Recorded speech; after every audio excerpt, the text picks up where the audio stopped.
It's time once again for your update from the city of New Hope, and the mayor is joining us, Kathi Hemken. But take a look at this. The mayor is not in Minnesota, I take it. Mayor, welcome. Where are you joining us from? Well, I'm down in the Villages in Florida with my sister-in-law, and I'm sitting outside, and it's a little bit warmer than Minnesota, but it's 55 and raining. So it's not really what I thought. She promised me 80 and sunny, so we'll have a little chat about that. All right. But it certainly isn't zero. It looks better there, and the oranges on the orange tree behind you look very nice as well. So enjoy your time there, but thanks for taking a few minutes to join us to give us an update on some things happening in New Hope. And the first is some really big news. Longtime employee, key employee for the city of New Hope has announced his retirement. Give us a little background here. I have. Our city manager, Kirk McDonald, has been with the city for 37 years. And he said last week, it's time. So he'll be retiring the 1st of June. That means the city council is going to be on the lookout for a new city manager. We haven't really been able to talk about it yet, because, we can't talk individually. We have to talk as a group in public. Mm-hmm. So we will get together and start talking about how we're going to go about finding a new city manager, whether we'll hire from within or do an outside search. It just depends on what the rest of the council wants to do. But I certainly wish Kirk well. He's done a fabulous job for us, and I'm really going to miss him. It's one of those happy, sad things. Right. Sad he's going, but happy he's going to be retiring. Well, congratulations, Kirk. He has been a key on our board and commission here at Northwest Community Television and CCX Media. So we will miss him as well. Speaking of Kirk, he was busy with you just a week ago at the State of the City presentation. Give us a recap, and how did that go?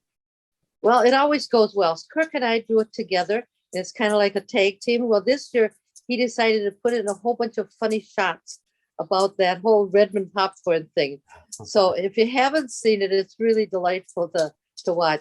It also tells you all about the stuff that's been going on in the city in the last year and what to look forward to in 2022. So the website's on the bottom of the screen, and people can go there and watch that. All right, newhopemn.gov, as you see, /state of the city. Find out all of the information there. Let's move to community development. Quite a few things happening in this area. First is a program that many people may not know about. It's called Open to Business. Tell us why New Hope is involved in this and how it helps out businesses in the city. Well, New Hope pays into this, and it's a free service that we offer to our small businesses. They'll help you with just about everything: your business plan, how to do your financial statements, how to pay your employees if you have them, and it's a free service.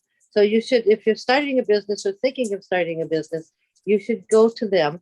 If you can't find them on Open to Business, you can always call the city and they'll give you the contact information. And then they set up an initial meeting with you and then start working with you so that your business will be successful when you actually launch it. Program that has helped many businesses throughout the Northwest area and some other cities as well. Speaking of businesses, we have a sad note about a business in New Hope that is going to be closing its doors. And unfortunately, it seems to be related to COVID and shortage of staffing. Tell us about that business. So that's Jules Dive Cafe. It used to be DW Diner. It's over on 60th and West Broadway. She has to close. She can't get employees and she can't get product. And it's really sad. It's Jules, they've been open for about 5 years. So it's really a sad thing to see that go. The people at Broadway Village really depend on that cafe. Mm-hmm. So everyone's really sad that that's not going to work. Let's move ahead to some scattered site housing updates. A lot, as always, happening in the city in this area. The first is 46th and Aquila. Give us some good news about that property. Well, that one's just about done. We have a potential buyer. So that's exciting. That'll be, somebody will move in there very shortly. And over to Pennsylvania, 52nd and Pennsylvania. How about that project? How is that coming along? Well, that one should be done the end of March. We don't have a buyer yet for that one, but it'll go on the market. I'm sure that'll sell really quickly also. And we move up the street. We had a property we talked about a couple times in past programs on 52nd and Pennsylvania as well. But this one not going to be something the city's working on. Give us a little background there. Well, that's the HUD house. And typically with HUD, they offer the house for sale to the government agencies and to the previous owner. And I don't know who bought that, but when they do that, the HUD says you can't tear the house down if you buy that during that period. After that period, if nobody bids on the house, then it goes to the open market and we could have bid on it. We thought it was a good house for demolition and build a new one, but somebody made a bid on it during that other process, and so we could not. Okay. So the other thing that HUD says is when you buy a house under that program, it has to be owner occupied. So whoever's buying that, it's not going to just put a coat of paint on it and rent it. It's actually owner occupied. So we're Okay. glad to see an owner's getting in the house, but also kind of a little sad that we weren't able to acquire that. Now, the property we've been following is 53rd and Rhode Island. And again, there's been some work happening there by the city. Tell us about some of the training going on in that house. Well, that one's coming down. But before it did that, we let the West Metro Fire Department go in and do some training. It's very difficult for them to train in a house that's occupied. And so they're looking for ones that are going to be demolished. They go in and they do some smoke stuff. They do some fire put out stuff. It's just good training for them, and we let them do that. And then they'll either burn the house or we'll remove it. Demolition. Let's move ahead to Business Networking Group. And again, the most recent group meeting was at the State of the City, which you just heard about, but now they're looking ahead to March. What is coming up? So March 3rd, it will be at Pocket Square at 3 o'clock. We're going to get a little, the guy who's hosting it is from Fairweather Design.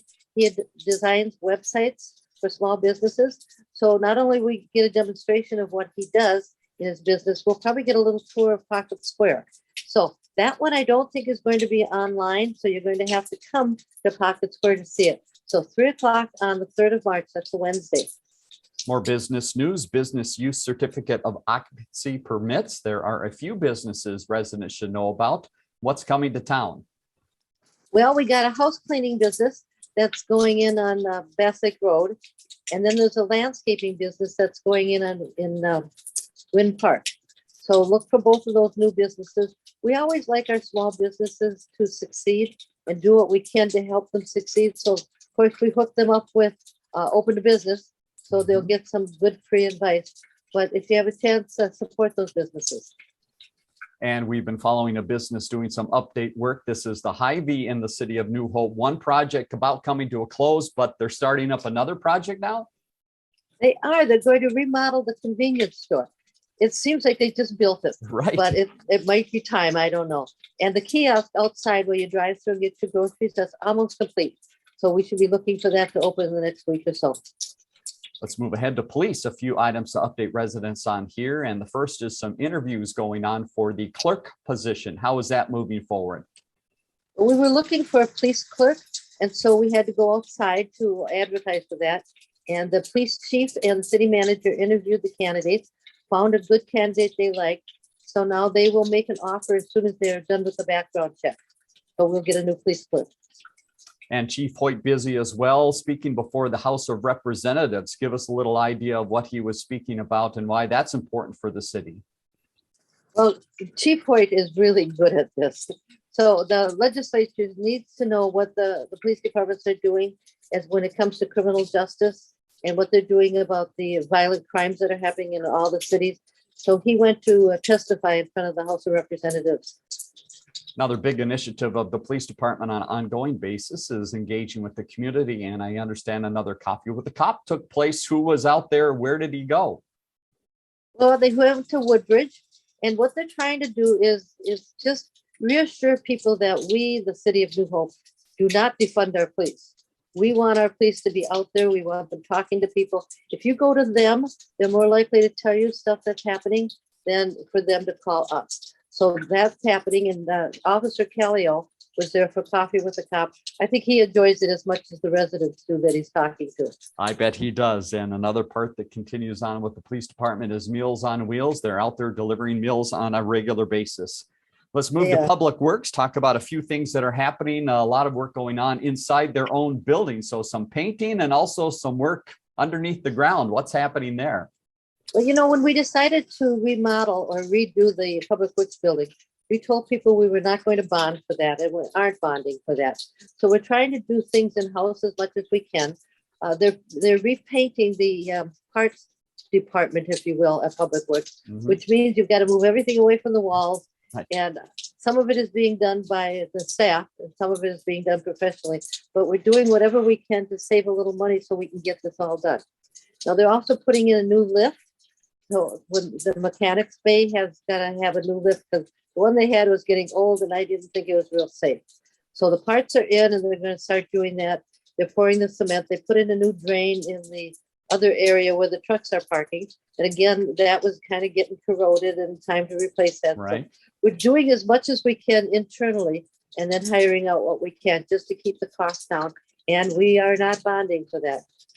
You other public works notes that are rather interesting. One is defensive driving course. Tell us about that. And also seasonal workers. It's now the time to start looking for public works help in the spring and summer months. So defensive driving, who's defensive driving course taking? Well, so the city puts that on. We have people that are teaching that and they send the public works guys to the defensive driving class. I just thought that was fascinating, but Yeah. I suppose they need to know that stuff too. Mm-hmm. So they're doing that. And seasonal workers, they're looking for some people to help, I would take it, in the parks and some of the city areas during the summer. Well, we need mowers. Okay. We need people that are planting stuff. We need a lot of seasonal workers. So if you want to work outside, and I don't know what the pay is, but I'm sure it goes with the rest of the pay. And people can just, now's the time to sign up. They can go online onto work and then / employment, and they can actually fill out the application online. But now's the time to apply, even though there's snow on the ground. And we might have something else talking about jobs in just a minute. The website, again, newhopemn.gov to find out more about openings in the city of New Hope. Speaking of Park and Rec, let's talk a little bit about some partnerships happening with Three Rivers Park District. You had a recent meeting. Tell us more about what you learned. Well, they're doing a master plan called Parks to the People, or People to Parks, I think it is. And what they're really trying to do is bring the Three Rivers Park District programs to the parks that we already have. A lot of times people can't get to the Three Rivers Parks, and so they're bringing their plans to us.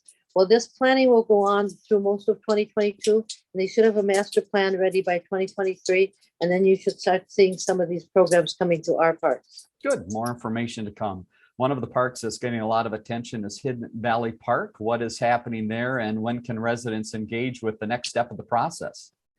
Well, typically when we redo a park, we go to the residents to ask them to come to a meeting to help plan for the equipment. So we have a budget for that park. And when the residents come, they know what the budget is, and we show them the equipment that they could possibly get with that amount of money. So the residents that come pick out the equipment, and then the landscape structures goes back and designs the park, and they bring it back for a second meeting, and then residents will decide on what pieces they want from that and the color they want. So letters are going out to all the residents now, inviting them to this meeting. It's usually about an hour. We encourage you, if you've got children, to bring the kids, because the kids votes are the ones we really want to see. Right. So come to that meeting. It'll be at City Hall. It's only an hour. And then the second meeting will be in March sometime, and then we'll pick up the equipment. So if you don't get a letter in the mail, because they only go to, I think, 500 yards around the park. Mm-hmm. So if you don't get a letter and you want to be part of that, you can simply call City Hall. They'll tell you when it is. And everyone's invited that wants to come. And that meeting looks like it's on February 23rd. So be watching for that if you're around that park. How about the staffing at the warming houses and community gyms? Do we have enough people, and are they still out there helping out residents? We never have enough people. We always want more. Yeah. And the more we have, the more of the gyms and the warming houses can stay open. And so now we're getting to the part of the winter when skating outside is really fun. It's not quite so cold. Right. But we want to have those warming houses open. So there's still time if you want to finish out the season as a seasonal worker. Now's the time to do that. Let's hop back and forth to a few things that look forward to spring and summer, and also a few still in the winter time here looking forward. How about softball sign up? It sounds like that is going well, and we've reached another phase of that process. Well, first thing they do with softball sign up, they send out the letters to all the former softball teams. Mm-hmm. And so they've all signed up. And then they send out letters to potential new teams to join that league. And so those letters will be going out very shortly. And then they'll start to set up the games and set up the league. And the women's softball, I haven't heard a whole lot about that, other than they've got a lot of turnout for that one too. So There that'll we be go. fun to watch that. There'll be more update on that to come. And things coming out in the mail to people. How about golf information coming out? I understand that is in process here. Sure sign of spring and summer. Sure sign. Well, actually, I am on a foursome, and we wait for that because we go to the golf course to sign up, Very and good. then we get a hot dog at the golf course. Nice. And there's still snow on the ground. So those letters are being prepared, and they'll go out to all of the people who are on leagues, and they let them sign up first and get the times they want. And then letters go out to the rest of the golfers, that people that come in and use a credit card or use a check. And those letters will go out and they can join up on leagues too. There's always room for more leagues at our golf course. Very And good. right now they're still renting out the clubhouse. They'll do Mhm. that until spring, until the golf opens. And then they'll rent out the back patio if you want to use that. But there's still time to get that rental on That's the good. inside of the clubhouse. Very good. Let's hop over to the ice arena. A lot of activity here. And first to talk about a tournament that has been going for 35 years and just continues to roll along. That's an invitational tournament for the bantam and the peewees. These are the little guys. Mhm. If you haven't seen them, they're really fun. They sometimes get a little confused of where the puck's supposed Of to go, but course. they're really fun watching them skate. So that tournament is going on. The boys have got one more high school game. The girls' high school is done. What they're doing now is a lot of dry land training. So there's a guy by the name of Charleston. He actually rents part of the ice arena, and they do dry land training. And that is physical conditioning and using of the sticks and the pucks without being on the ice. So it's good training. We're really happy with Charleston and the work he's doing with our teams. All right, let's finish up Park and Recs with one more warmer note that might fit where you're sitting right now, even thoughts of swimming in pools. And you're already looking for staff for the Aquatic Park? We are. So that's still open. Of course, they do like they always do. They send out notes first to the ones that worked there before and get as many back as they can. And then they'll send out stuff to the other people that might be interested. If you don't get a letter, you can simply go online and register to fill out an application. Mhm. And then they'll do the interview process, and you might be working at the pool this summer. That sounds fun. And speaking of the pool, right by it on some Fridays during the summer and even into the fall, you've had a tradition start now with food trucks. What is happening right now? The call is out to maybe find some food trucks. Well, they are. They send out letters to all the food trucks that came last year. And what Food Truck Friday is, and on Fridays from 11 to, I think it's 2, the food trucks come. You can buy food. You can walk over to the pavilion, sit in the shade, have picnic tables there, and eat your lunch. Yeah. So it's been a big hit. They've had anywhere 3 to 4 trucks there on a Friday with a variety of different foods. And it's just a fun thing to do. And they're going to do it again in 2022. Very good. All right. Be watching for that. And I suppose if residents have a food truck that their favorite, they can call them up and say, hey, you should be at Food Truck Friday, and help the process to get some people there. City's website on the bottom of the screen, newhopemn.gov. Again, all the information you need there about some of the jobs and activities that are coming up. And Mayor, thank you once again for joining us. And I'm watching behind you there, and it looks like the rain is still dripping down behind you. So stay inside a little longer, but hopefully the sun in Florida will pop out for you. I've had 7 minutes of sun since I've been in Florida, and I'm sure there's more to come. I'm sure Thanks. there is. All I'll right. see you next week in the snow. Sounds good. Thanks, Mayor. Have a good day. Bye, Dave. Learn more about The Connection at ccxmedia.org and follow us on social media.